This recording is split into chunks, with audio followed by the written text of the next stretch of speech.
This is Fonthill Castle, the custom-built home of Henry Chapman Mercer, and today I came here to tour it. Mercer was a tile maker from Doylestown, Pennsylvania, whose love of European castles and Gothic architecture inspired him to turn his family's farmhouse-style home into a castle in the early 1900s. I got there 20 minutes or so before my 11:30 tour, so after I checked in, I had time to look around outside the house for a few minutes. I headed back inside to wait for my tour to start, and I read some background on Mercer while I waited.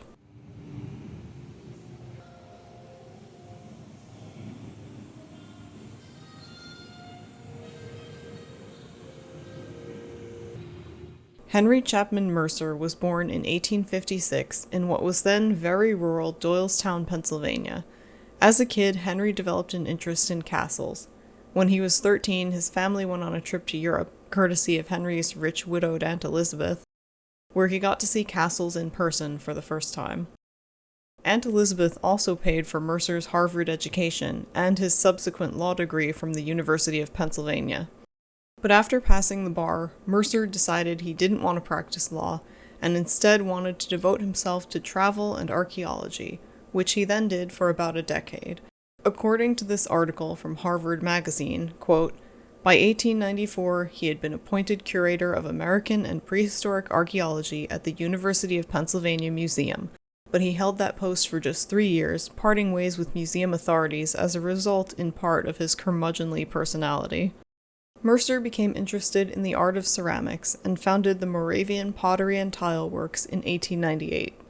He soon earned major commissions, including the floors for Isabella Stewart Gardner's Fenway Mansion and the rotunda of the Pennsylvania State Capitol, which he filled with almost 400 mosaics, one of his patented tile processes, displaying the state's history, industries, plants, and animals.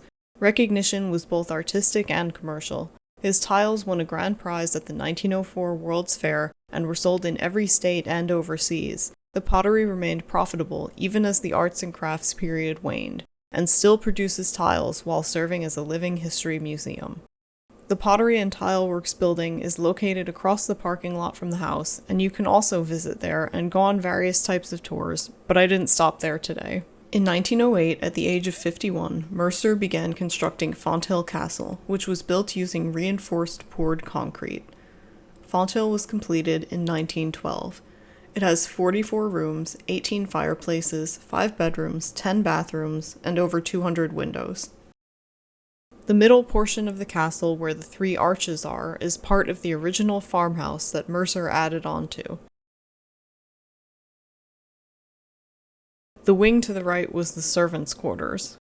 The wing to the left was Mercer's living area, and that's the portion that the tour covers. The Visitor Center building was originally the barn on the property.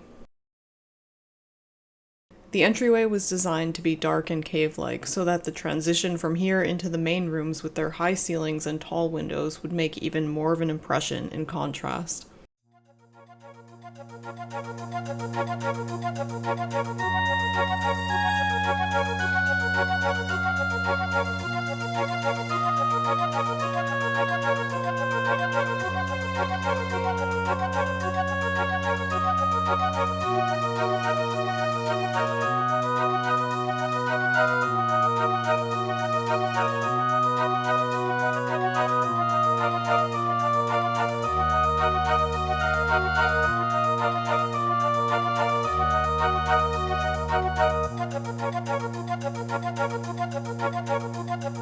This is the library. The house contains about 6,000 books, with about half of those being in this room.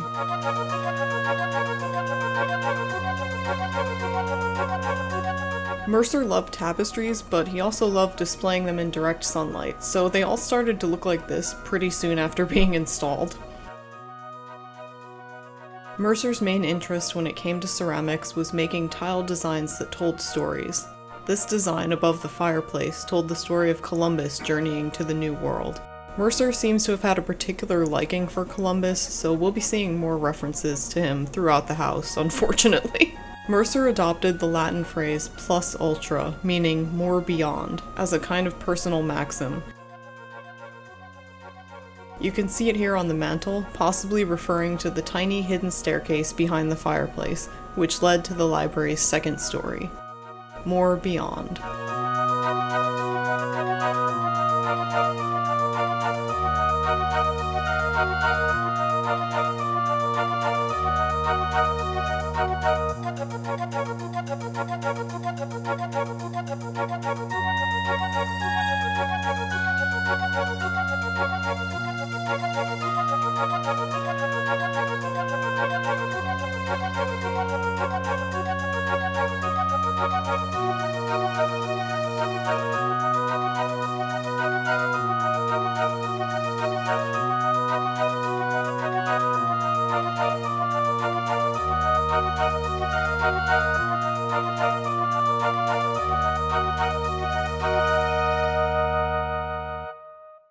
In addition to making tiles, Mercer collected ancient tiles, many of which are also displayed throughout the house.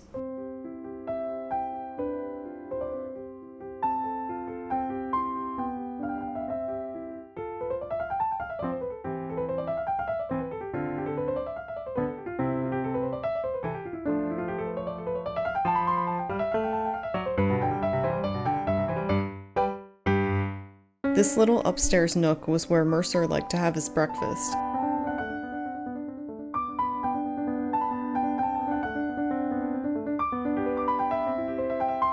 And this large October-themed design was the last one he created before he died.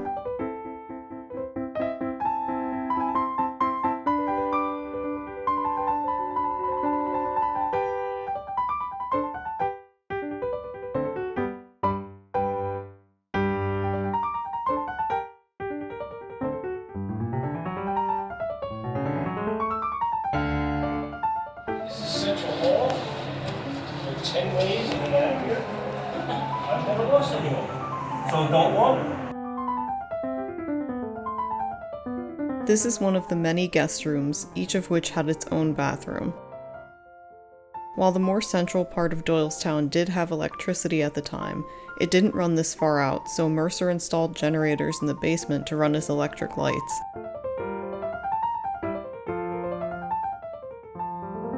The house also has indoor plumbing, which, while not uncommon by this time, was also not always the norm in this rural of a location.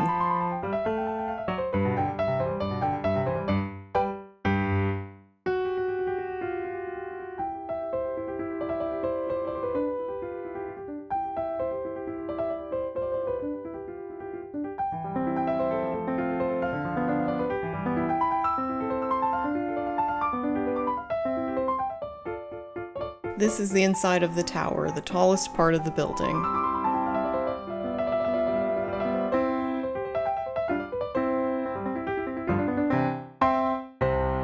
Mercer honored his favorite dog Rollo by dedicating this staircase to him and including his paw prints on these bottom stairs.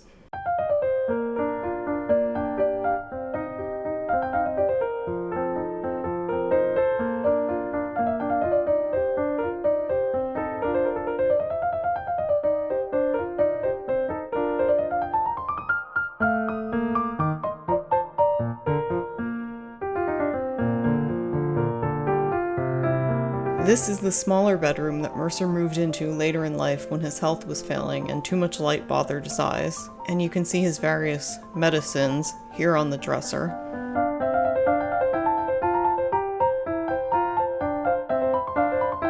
He passed away in this room in 1930.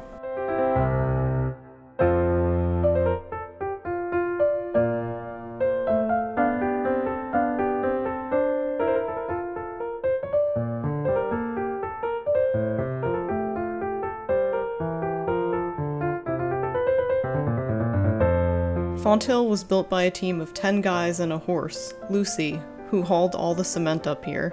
She's memorialized in this weather vane. After moving in here, Mercer had much of the property, which is about 70 acres, turned into an arboretum.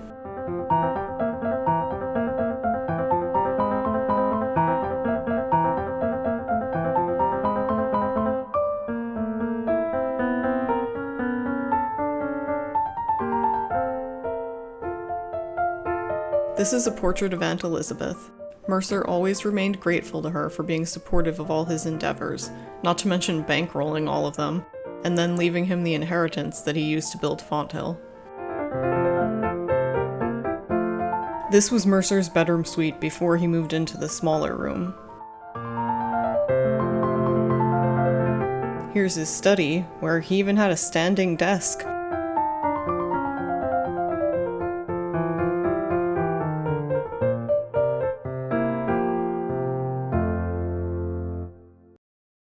The design on this mantel shows scenes from Charles Dickens' The Pickwick Papers.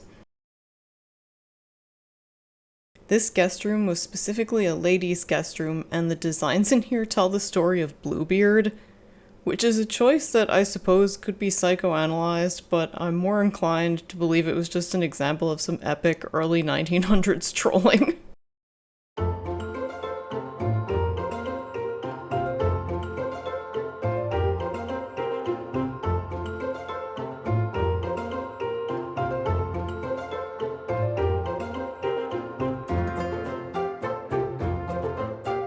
The last room we saw was the conservatory, which was impossible for me to get any usable video footage of, with the whole tour group standing in this small space.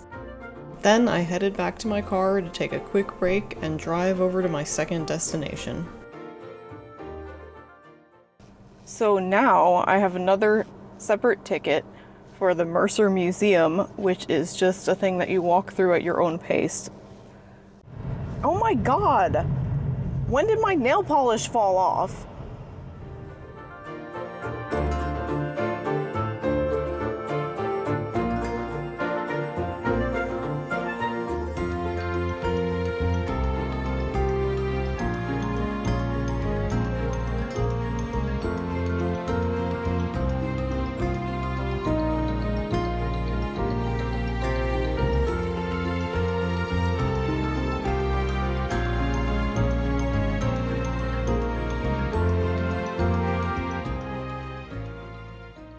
So this one is a timed entry thing, and my ticket is from 1 to 3 p.m. So I can enter at 1, stay till 3, walk around at my own pace, which will be nice because I'm struggling a little bit today.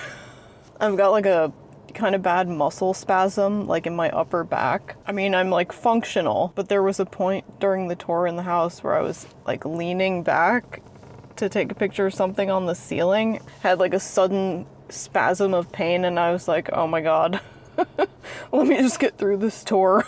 Just try to look normal. Got this ice pack that was keeping my iced tea cold, so I think I'm gonna stick this on my back for a few minutes while I sit in the car, and I'm gonna eat a few of these. I can't believe this. Like, how dare you? It's probably in the house somewhere. Gross. Mercer built 3 poured-in-place concrete structures: Fonthill, the Tile Works, and this place, the Mercer Museum, which was completed in 1916. You enter through this modern building addition, and today there was a Revolutionary War-era exhibit there that I stopped to check out. This exhibit is about the Doane Gang, a group of British loyalists during the Revolution. Interestingly, Mercer created this memorial commemorating one of the Doane brothers, which caused some controversy at the time.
Next, I headed for the castle wing. Mercer built this 6-story museum to preserve the artifacts of pre-industrial America. People laughed at his choice to build it out of concrete, but he wanted his buildings to be fireproof, and after it was finished, he lit a bonfire on the roof to prove his point.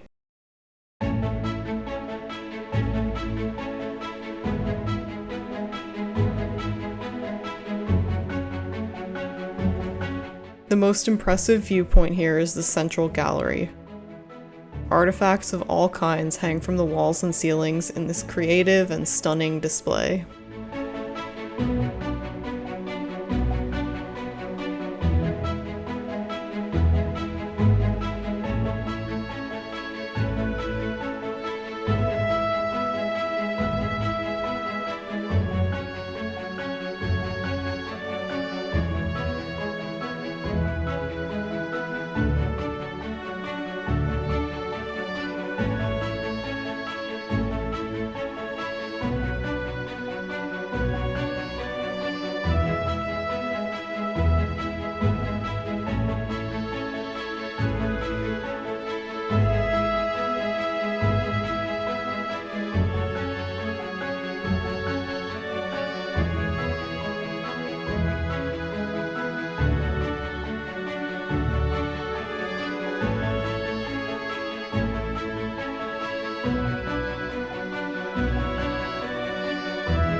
I spent time exploring the first floor and then headed upward.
I continued my climb, and every time I thought I'd gone as far as I could, I found another staircase.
Eventually, I got to the end of the road.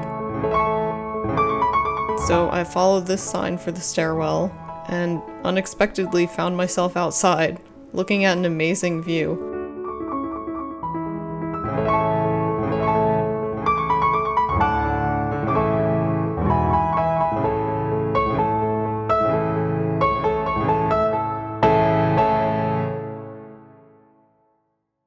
I thought about taking the elevator down, but I decided I didn't feel like it.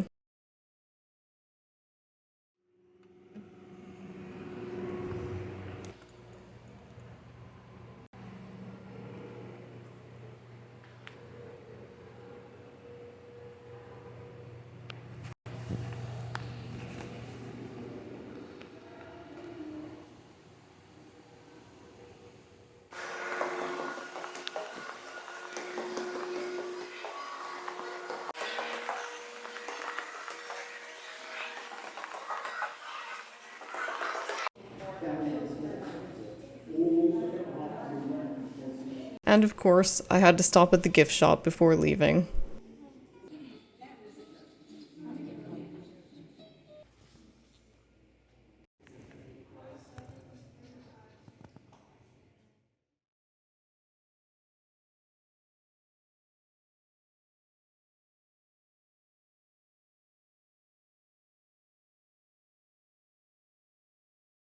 So, one thing that nobody mentioned on the tour yesterday was that later in life, Mercer published a bunch of short stories. So, when I saw this in the gift shop, I couldn't resist. The introduction says that Mercer was inspired by authors like Poe, Shelley, Stoker, and Conan Doyle, and that he didn't like Hemingway, which honestly relatable. I asked the lady who rang me up if his short stories were any good, and she basically said, well, he was a weird guy, so they're kind of weird. And I said, yeah, I figured. So I'm pretty excited to read these.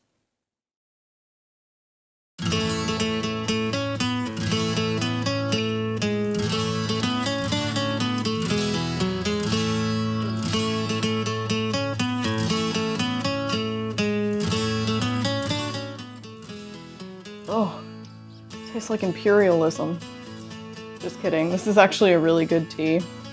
But still, fuck tyrants.